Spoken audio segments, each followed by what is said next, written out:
how this went and kind of how I think people feel what happened to Nancy probably early on. I think that the folks who did this quickly pivoted. Probably, unfortunately, she's probably deceased, probably passed away at this point. And once that happened, I think it changed their plans. And, you know, calling them good, bad guys, they just went silent on it and started focusing on something else. And I think that's where we are right now. ¿Por qué tras 89 días el captor de Nancy Guthrie se ha quedado en silencio? ¿Alguien se lo planteó? Y no solo se hizo la pregunta, sino que ofreció una respuesta contundente sobre esta investigación. Reveló algo que ni el FBI ni el sheriff Nanos se han atrevido a decir en voz alta hasta el momento. La cruda realidad es que Nancy Guthrie probablemente ha fallecido, y el sospechoso cayó por un motivo que nadie había explicado con tanta claridad. Si todavía existe esperanza de que Nancy Guthrie siga con vida en algún lugar esperando a ser rescatada, esa ilusión podría ser solo un espejismo. No es la opinión de un analista que especula ni de alguien que sigue el crimen por Internet. Esta afirmación viene de Bob Kilgore, un teniente retirado del departamento del sheriff del condado de Pima con más de 20 años de servicio, quien lideró el SWAT antes de su jubilación. Conoce bien ese edificio. Conoce a los agentes y al departamento desde dentro como casi nadie de los que hablan públicamente de este caso criminal. Cuando el periodista Brian Entin se reunió con él el día 88 frente a la casa de Nancy en Tucson, el altar seguía allí. Sin sospechosos oficiales a la vista, Kilgore se atrevió a decir en voz alta lo que muchos otros preferían callar. Hay algo en la trayectoria de Kilgore que otorga a su análisis un peso muy distinto al de cualquier experto habitual. Estuvo al mando del equipo SWAT durante 8 meses antes de ser relevado de su puesto por sus superiores. Explicó con mucha cautela cómo Nano solía recordarle que le había permitido ascender para cuestionar cualquier problema antes de admitir que le impusieron tareas muy específicas. Siempre le gustaba repetir. Insistía constantemente en que él le había facilitado el ascenso y no comprendía por qué había quejas justo antes de empezar a encargarle una serie de misiones seleccionadas. Es el discurso de alguien a quien marginaron en su propio departamento por no seguir las normas establecidas por el mando. Kilgore apoyó a Heather Lapin durante las elecciones de 2024. Afirmó que lo hizo de forma profesional, aunque reconoció que quienes tomaron ese camino acabaron siendo apartados del resto. La verdadera razón por la que su declaración de jubilación resulta tan trascendental es sus más de 20 años de servicio en la institución y la libertad que tiene ahora como oficial retirado. Un agente jubilado puede decir lo que piensa de verdad sin temer por su próximo destino, algo imposible para alguien que sigue en activo. El periodista ha seguido la investigación sobre el terreno en Tucson con una constancia impropia de la mayoría de los reporteros. El contacto directo con fuentes cercanas al caso le ha permitido ofrecer siempre la visión más fiable de la situación real de los hechos.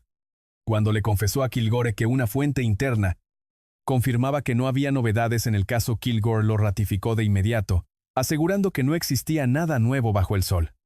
Tenía razón. Le preguntó si le sorprendía y fue muy directo. Dijo que le sorprendía y a la vez no viendo cómo avanzaba todo y lo que sospechaban que le pasó a Nancy desde el inicio. Opinaba que los responsables de la desaparición cambiaron de estrategia rápidamente. Explicó que tras varios intentos, solo recibía la misma información que la prensa. El equipo seguía pistas viables, pero no había rastro de nuevas filtraciones importantes. Al comenzar la entrevista del día 88, el periodista fue igual de contundente sobre sus propias fuentes de información. Afirmó que se enfrentaban a muchos callejones sin salida, mientras seguían analizando miles de pistas recibidas que todavía no se habían procesado en su totalidad. No se puede considerar un caso cerrado, pero no hay sospechosos ni avances significativos en la búsqueda de Nancy. Ese es el contexto real en el que debemos situar todas las declaraciones posteriores de Kilgore. Lo verdaderamente crucial de este estancamiento es el detalle específico sobre las pistas recibidas. El reportero mencionó que han llegado miles de testimonios y que siguen revisando cada una de esas informaciones recibidas. Se han recibido muchísimas pistas que aún no se han analizado del todo, por lo que el caso sigue oficialmente abierto. Sin embargo, no hay sospechosos ni progresos relevantes mientras terminan de procesar todo ese enorme volumen de datos. Esto significa que la investigación no está muerta por falta de material con el que trabajar. Está estancada porque ninguna de las pruebas o pistas procesadas hasta el momento ha servido para señalar a un sospechoso ni para generar un desarrollo importante. Son conceptos muy distintos. No es lo mismo tener pistas pendientes que pistas que no llevan a nada. Pero tras 89 días sin resultados en lo ya revisado, sumado a la falta de sospechosos arrestos o resultados forenses públicos, este es el panorama que llevó a Kilgore a dar su diagnóstico sobre lo ocurrido. El hecho de no poder considerarlo un caso frío todavía tiene un matiz analítico muy concreto. Una investigación se considera caso frío cuando cesa oficialmente todo trabajo activo sobre ella. Lo que la fuente del periodista describía es una investigación todavía vigente con pistas y líneas de trabajo abiertas, pero donde el esfuerzo activo no ha logrado avances. Esa distinción es crucial para comprender a qué está respondiendo realmente la evaluación de Kilgore. No afirma que las pesquisas se hayan detenido, sino que han llegado a un punto donde el avance no depende de analizar más las pruebas originales. Se refiere a las dos vías descritas anteriormente: localizar a Nancy o encontrar a alguien que hable. El periodista le preguntó directamente si le sorprendía la situación en la que se encontraban en este momento. Kilgore respondió que le sorprendía, y a la vez no basándose en cómo se desarrollaron los hechos. La sensación sobre lo ocurrido con Nancy desde el principio le llevó a verbalizar lo que ninguna autoridad oficial se ha atrevido a decir todavía. Cree que los responsables de este acto cambiaron de estrategia de forma muy rápida. Lamentablemente ella probablemente ya falleció en ese punto, y sospecha que ese hecho cambió drásticamente los planes que tenían. Al calificarlos como delincuentes eficaces, sugirió que simplemente guardaron silencio y empezaron a centrarse en asuntos totalmente distintos. Opina que ahí se encuentran ahora tras analizar cómo ocurrió todo y lo que la gente intuye que le pasó a Nancy desde el principio. Piensa que los autores reaccionaron rápido porque, por desgracia, ella probablemente ya había fallecido para entonces. Posiblemente murió en aquel momento, y eso alteró sus intenciones, calificando a los responsables como criminales que saben lo que hacen. Simplemente guardaron un silencio absoluto y se enfocaron en otra cosa, situándonos en el punto exacto en el que estamos hoy. Habla un teniente retirado de la policía, el hombre que dirigió el equipo SWAT, y que conoce bien a quienes hoy llevan este caso. Le explica al periodista con total claridad lo que cree que le sucedió a Nancy Guthrie y por qué los sospechosos callan. El hecho de usar la palabra probablemente 2 veces demuestra su rigor y su precisión profesional. La expresión cambio de estrategia es el núcleo del análisis de Kilgore. No describe a personas que se asustaron cuando la investigación se volvió algo serio. Tampoco habla de individuos que huyeron despavoridos en cuanto apareció el FBI primero en escena. Describe a sujetos que se toparon con un resultado imprevisto y ajustaron sus planes de inmediato. Aquella reacción no buscaba evitar ser detectados, sino que ocurrió porque el escenario ya era completamente distinto. Nancy murió y al ocurrir eso el plan original perdió todo sentido. Al quedarse sin ventaja dejaron de comunicarse. Cortaron las notas y cualquier rastro que los conectara con el crimen.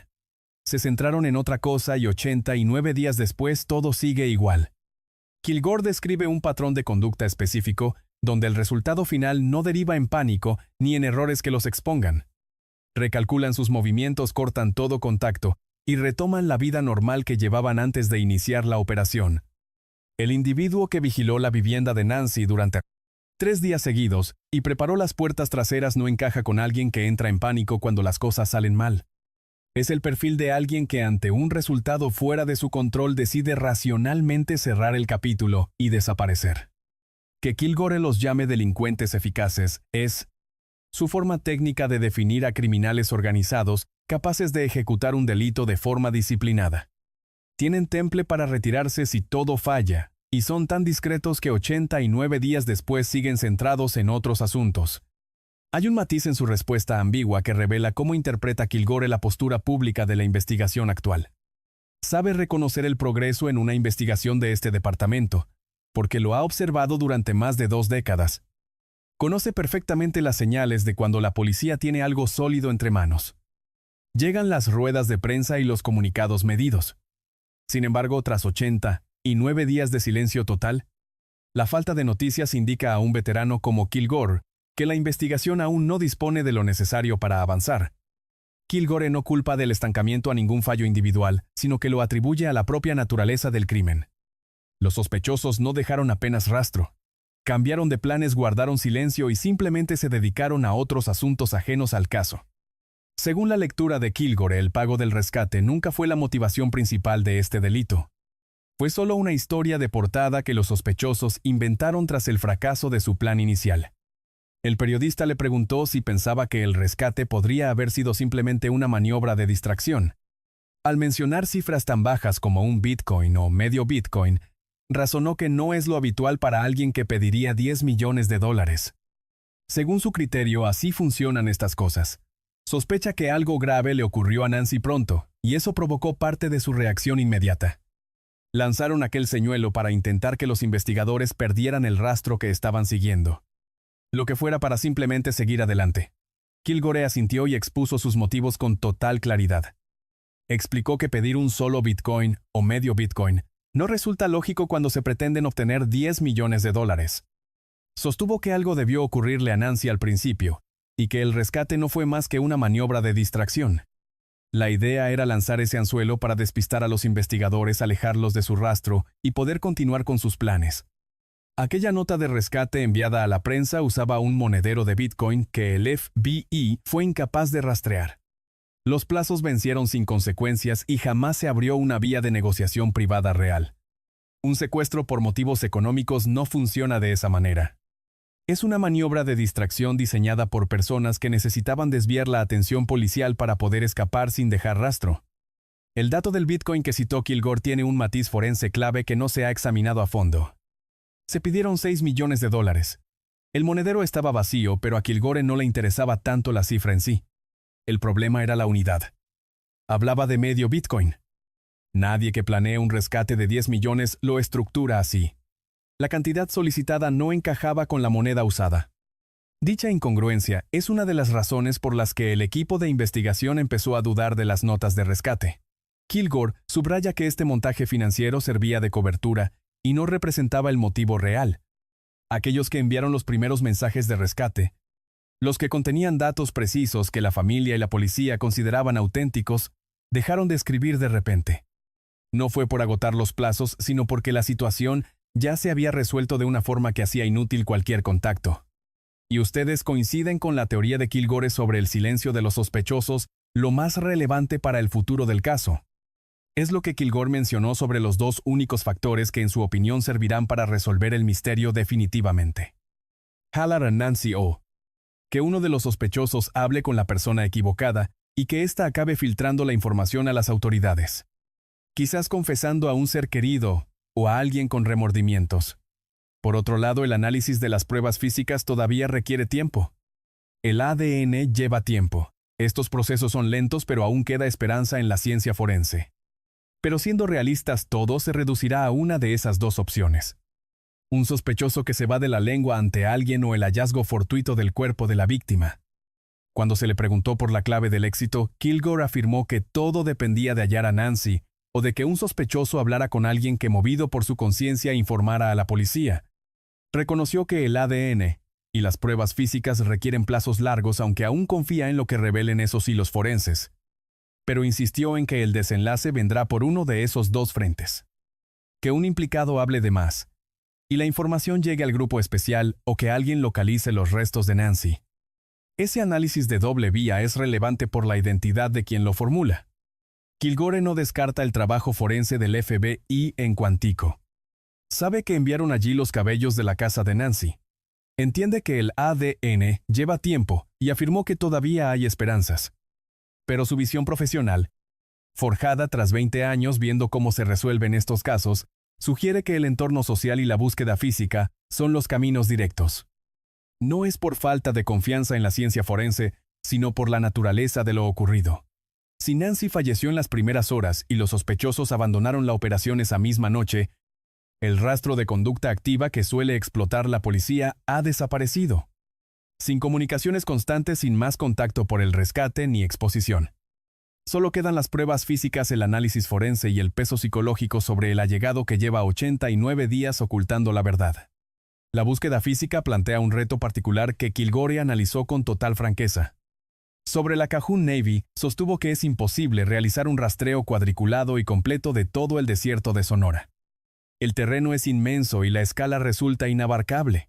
Incluso las búsquedas en zonas probables requieren de información de inteligencia muy específica para saber dónde mirar. Para hallar a Nancy, Kilgore cree necesario un chivatazo preciso sobre su ubicación, o un rastreo sistemático por aire y tierra que no se ha confirmado oficialmente.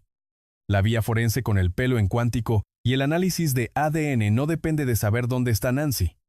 Si el cabello ofrece un perfil válido y la genealogía genética lo conecta con alguien vivo, la investigación podría identificar al sospechoso sin necesidad de que el cuerpo de la víctima llegue a aparecer jamás. Kilgore mencionó que aún queda algo de esperanza. No afirmó que fuera la salida más probable, sino que señaló las dos vías humanas como las soluciones más factibles. La vía forense sigue siendo la opción por la que la investigación parece apostar con mayor fuerza. Las dos rutas descritas por Kilgore no son excluyentes, y la investigación seguramente esté trabajando en ambas a la vez.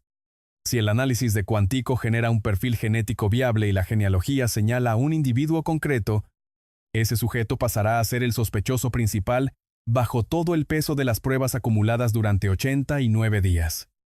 Cada orden judicial, cada extracción de datos, cada análisis de antenas y cada resultado forense convergerán sobre esa persona al mismo tiempo. No obstante, la lectura profesional de Kilgore es que la resolución llegará primero a través de una fuente humana. No porque la ciencia forense falle, sino por cómo entiende la compleja psicología de los sospechosos que tras el crimen decidieron desaparecer y no dejar rastro alguno. No están cometiendo errores que la forense detecte ahora. Simplemente se mantienen a la espera inmóviles. Y a quienes no se mueven solo los delata su entorno cercano o los restos físicos que dejaron atrás. La investigación suma 89 días de trabajo forense, grabaciones de vigilancia y análisis del comportamiento, datos de soplos y los resultados actuales de cuántico. Todo está en juego. La visión de Kilgore no implica que la ciencia forense no pueda cerrar el caso. Es simplemente su valoración profesional sobre qué camino llegará antes a la meta. La carga psicológica es real y aumenta. Quien sepa qué le pasó a Nancy Guthrie lleva 89 días viendo el caso en la televisión nacional.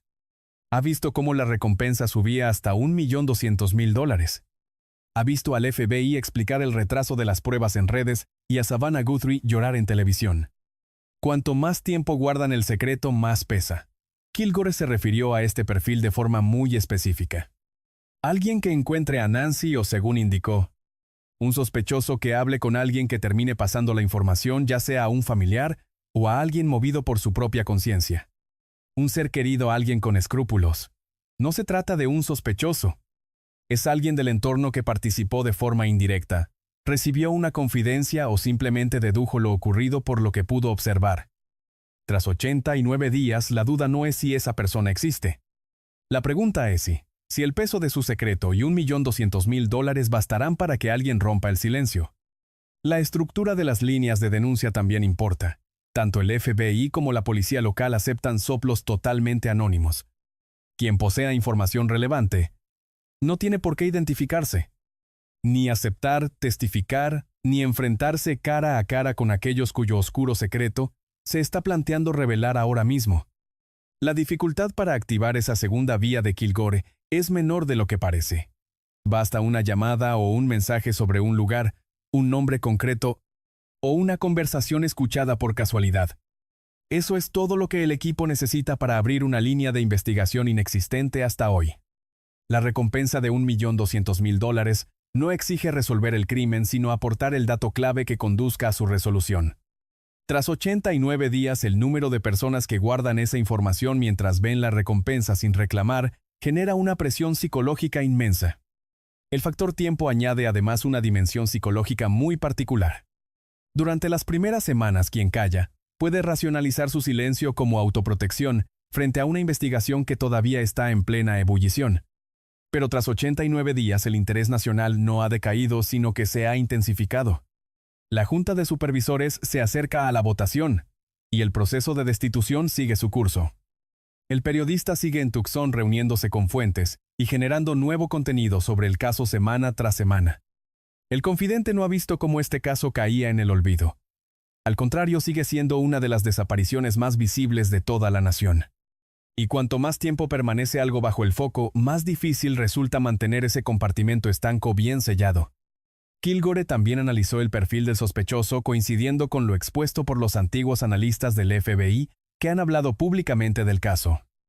Le confesó al periodista que siempre creyó que se trataba de alguien obsesionado con Nancy por algún motivo concreto.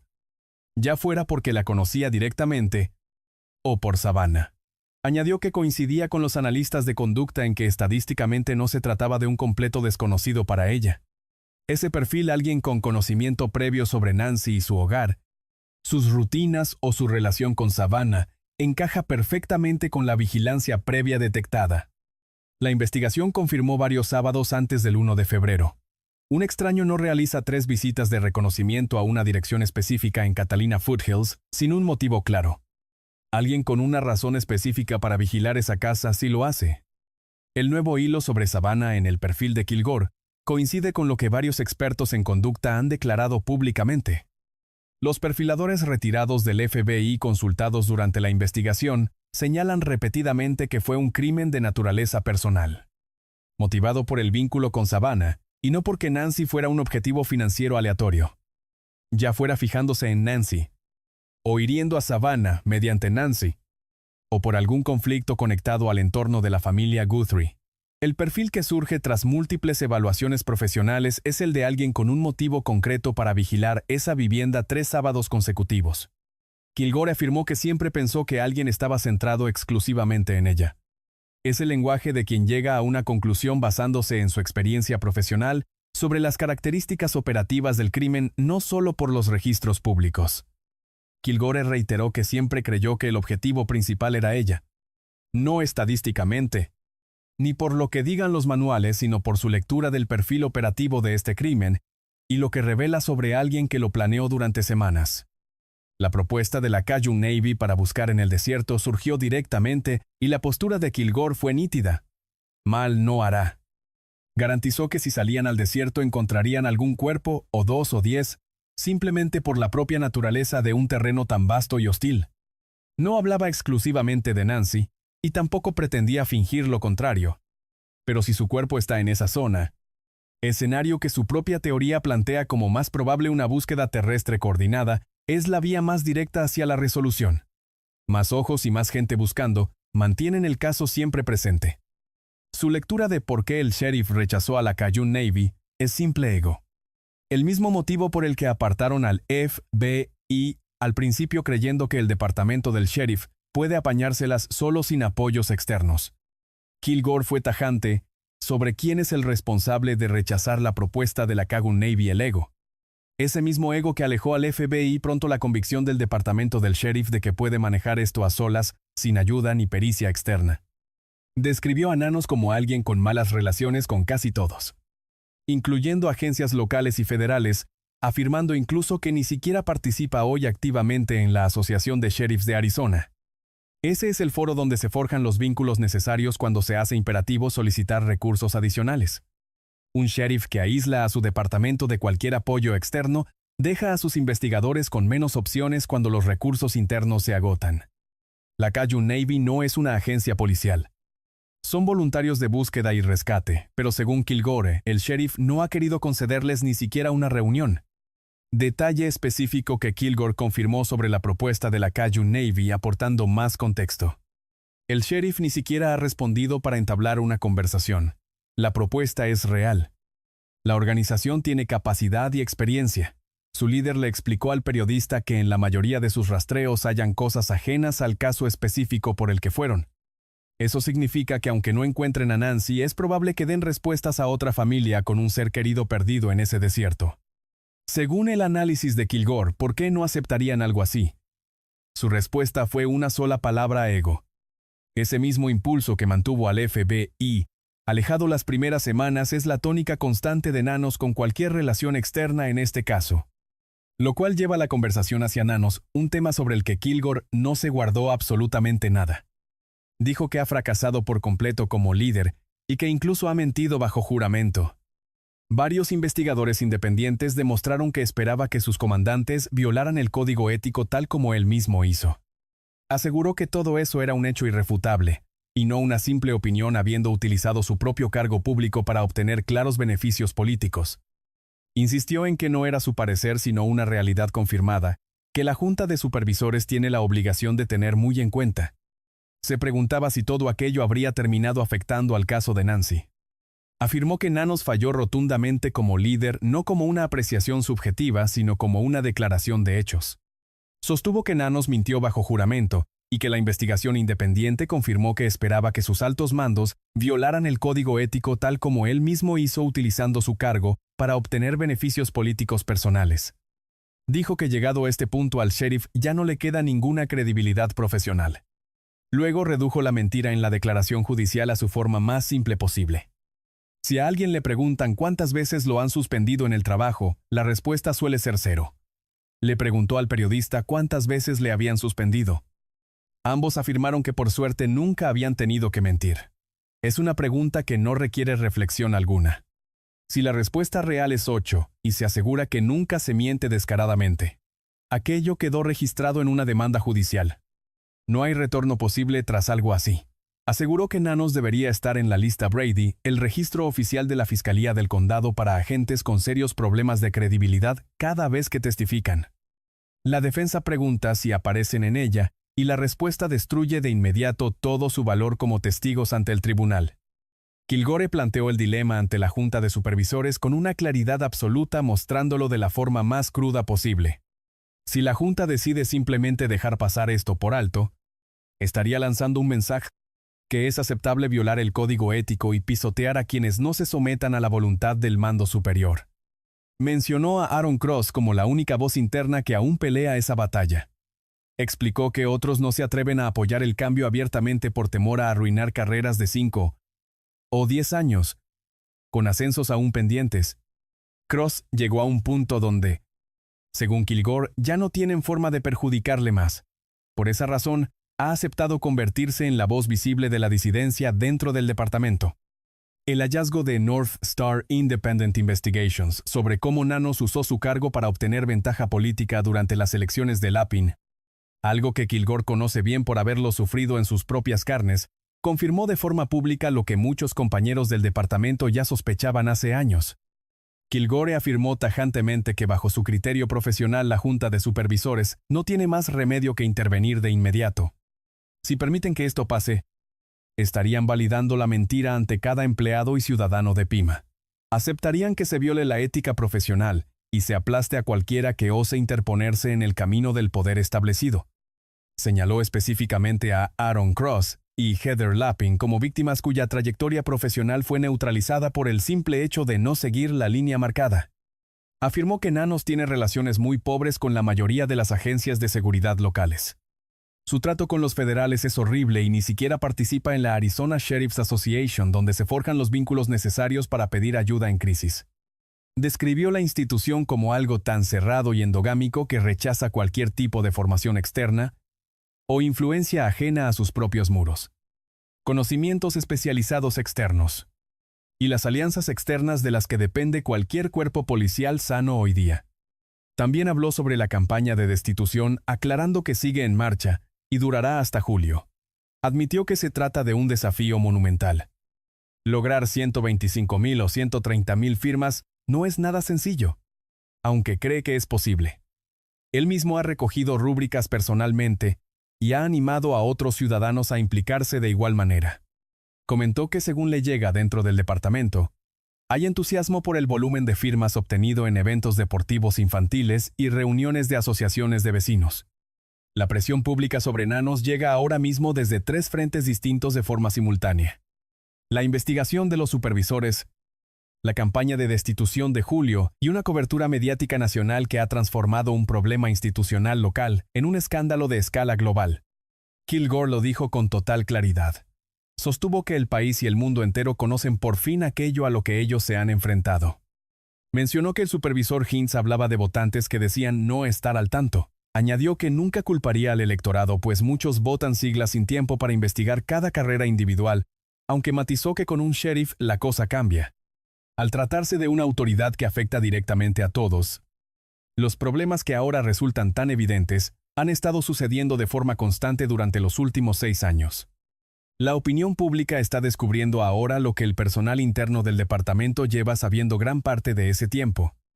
Es aquí donde encaja el contraargumento, ya que Kilgore hizo una observación que contradice su propia crítica general y resulta sumamente relevante. Al preguntarle el periodista si el caso se habría resuelto de no haber sido por la gestión de Nanos, Kilgore respondió que no. Explicó que aunque Nanos carga con mucha culpa por otros motivos diversos, no puede responsabilizarlo personalmente de la situación de estancamiento que sufre la investigación hoy. Admitió que la intervención de los altos mandos pudo crear obstáculos para los investigadores que trabajaban sobre el terreno, pero en términos generales no considera que Nanos o su equipo de mando hayan influido realmente en el desenlace actual. Es una concesión importante, viniendo de alguien que definió al sheriff como un líder fracasado carente de cualquier credibilidad profesional. Para Kilgore, el fracaso de la pesquisa no depende de quién mande, sino de la propia naturaleza intrínseca del crimen cometido.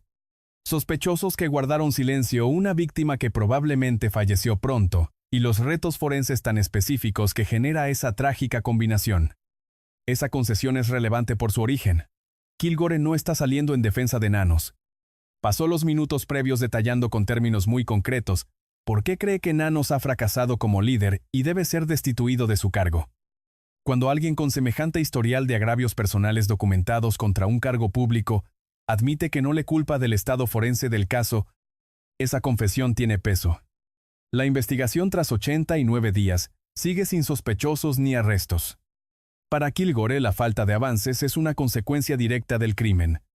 Sospechosos que se ocultaron pronto guardaron silencio y dejaron la investigación sin el rastro de actividad que suele resolver un caso. Nanos lo hizo más difícil, según describió Kilgore. Los investigadores locales trabajan duro a pesar del entorno institucional en el que operan. Ambas cosas pueden ser ciertas. El voto de censura, la campaña de revocación, las conclusiones independientes de la investigación policial, la cuestión de la lista Brady. Kilgore conocía bien la institución por dentro, ya que formaba parte de ella cuando todo esto sucedía. Apoyó a Heather Lapin en las elecciones por motivos profesionales y admitió que fue apartado poco después. Describió a quienes alzaron la voz como personas marginadas. Los correos de Fox News sobre Desert Law y el reality de A&E, grabado antes de la desaparición. Había leído sobre ellos y confirmó que el cambio de supervisores en esos correos era algo que el departamento ya sabía desde hace tiempo. Estaban apartando a investigadores expertos en homicidios y casos sin resolver. Sustituían a los altos mandos y, según él, aquello ocurría mucho antes del 1 de febrero. Aquel 1 de febrero marcó un antes y un después. Un detalle personal reveló cómo Kilgore terminó siendo comentarista tras dejar su puesto. Le preguntaron por qué recibió misiones cada vez más difíciles tras dejar su cargo de comandante en el equipo SWAT. Explicó que siempre defendió al más débil. Lo dijo con sencillez sin buscar ningún tipo de dramatismo. Luego narró cómo era el departamento cuando uno decidía no pasar por el aro, usando esa expresión exacta para definir la falta de sumisión. Especialmente cuando obedecer significaba comprometer la integridad personal y los propios principios morales. Quienes callaban, según él, solo intentaban proteger los últimos 10 años de su carrera profesional. Sin embargo, los que se rebelaban terminaban siendo marginados. Kilgore se plantó y se jubiló en enero de 2026 con la libertad de contar la realidad interna, algo que el periodista aprovechó el día 88. Kilgore también detalló cómo fue la experiencia de trabajar bajo el mando de Nanos desde la perspectiva de la calle. Mencionó oficiales que aceptaban descensos en otras agencias, dejando sus puestos de sargentos para ser simples agentes, solo por huir de aquel ambiente. Sostiene que casi ningún policía se marcha por ganar 50 céntimos o $1 más. Se van por una sola razón: el liderazgo. Si liderar implica comprometer la integridad para ascender y obedecer, es la única vía. Los que no pasan por el aro terminan marchándose. Esa fuga de cerebros institucional, siglos de experiencia acumulada saliendo por la puerta. Ese era el departamento que recibió el caso el 1 de febrero. El sistema interno es muy cerrado. Nadie se presenta para capitán o jefe. El ascenso se ofrece. Y para recibirlo hay que ser uno de los suyos. Kilgore nunca lo fue. Se retiró en enero de 2026, y por eso sus palabras del día 88 tienen tanto valor. Ya no tiene nada que perder al decir la verdad. Terminó la conversación con el tono de quien ha visto todo desmoronarse durante años, y por fin puede contarlo en público sin miedo. Según él, no importa si la solución llega por la Cayun Navy, el FBI, la ATF, o un extraño hallazgo en el desierto. Lo fundamental es el resultado final: encontrar a Nancy y que su familia reciba la justicia que tanto merece. Aseguró que los investigadores sobre el terreno se están dejando la piel en el caso. Están Es una cuestión de confiar en quienes hacen el trabajo real. Esa resolución en 2 vías es su objetivo, lo vea la gente o no. Recalcó específicamente que los investigadores sobre el terreno se están dejando la piel en este caso. Ese contexto es vital. El fallo institucional que Kilgore describe es en realidad un fracaso absoluto de liderazgo. La culpa reside en la cúpula, en las decisiones de mando, y la gestión externa que condicionaron el inicio de la investigación. Los que siguen pistas, llaman a puertas y revisan miles de avisos están cumpliendo con su deber profesional. Cualquier avance que se produzca en el caso vendrá directamente de su esfuerzo, ya sea por un análisis de cuántico o una pista clave. Quizás un chivatazo del círculo del sospechoso o una búsqueda sobre el terreno que revele lo que el desierto oculta. Kilgore dice que el método da igual, lo que importa es llegar. La investigación llega al día 89 sin sospechosos públicos, sin rastro forense confirmado ni pruebas de vida verificadas por ninguna fuente de plena confianza. Lo que Bob Kilgore ofreció en el día 88 es el análisis profesional más crudo sobre lo ocurrido y el silencio de los sospechosos, siendo la primera declaración oficial de alguien con un conocimiento institucional tan profundo en este departamento. El altar frente a la casa de Nancy sigue allí. Nadie ha reclamado la recompensa. Las líneas de ayuda siguen abiertas y el cabello continúa en cuántico. Why, Bob Kilgore. Un hombre con más de 20 años en el cuerpo habló con el periodista el día 88. Al no temer represalias, confesó su firme creencia de que Nancy falleció poco después de su desaparición. Sostiene que los sospechosos lo saben y que esa es la razón de su hermético silencio. Para él solo hay 2 formas de resolver el caso: localizar su cuerpo o encontrar a alguien de su entorno que guarde el secreto tras 89 días y decida hablar finalmente. Kilgore se ha ganado el derecho de hablar con esa claridad. Sirvió en el cuerpo más de 20 años, dio la cara cuando fue necesario y se jubiló semanas antes de que comenzara este extraño caso. El día 88 fue tajante ante el periodista. La investigación debe continuar y sus 2 hipótesis representan la hoja de ruta más honesta sobre el destino de las pesquisas. El equipo sigue trabajando.